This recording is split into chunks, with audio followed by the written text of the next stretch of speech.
Configurar la aplicación de Sosdeyak es sencillo. Antes de nada, deberemos activar la aplicación. El sistema nos enviará un SMS a nuestro smartphone. A continuación, se presentarán diferentes opciones, entre ellas datos médicos, avisar a una tercera persona, configurar una emergencia predeterminada y datos personales. En este icono, datos personales, deberemos introducir nuestra fecha de nacimiento, empezando por el año, después el mes y por último el día.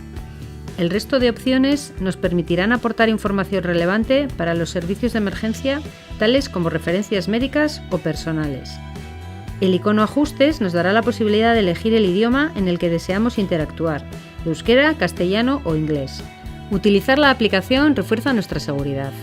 Una característica relevante de la aplicación de Sosdeyak es que el sistema GPS permite la geolocalización de la persona usuaria a través de la ubicación de la llamada y la localización exacta del lugar en el que se ha producido la emergencia.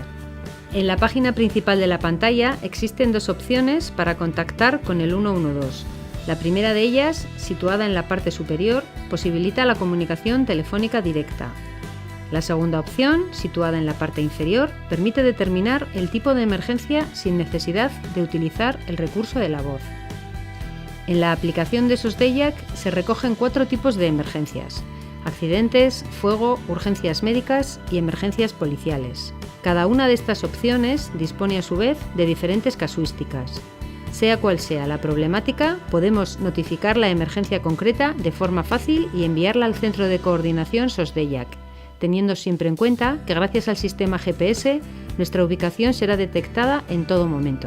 A partir de aquí, se iniciará un chat con el Centro de Coordinación de Emergencias en el que nos solicitarán datos indispensables que permitirán la efectiva resolución del incidente. Personalizar una emergencia acorta los tiempos de actuación. Existen 2 formas de personalizar una emergencia. La primera, pulsando el icono superior derecho, y la segunda, pulsando en la parte inferior de la pantalla el apartado Emergencia personalizada. En cualquiera de estos casos, podremos establecer en la pantalla principal el tipo de emergencia elegida. Descárgate la aplicación de Sosdeyak, tu kit de emergencias en el bolsillo.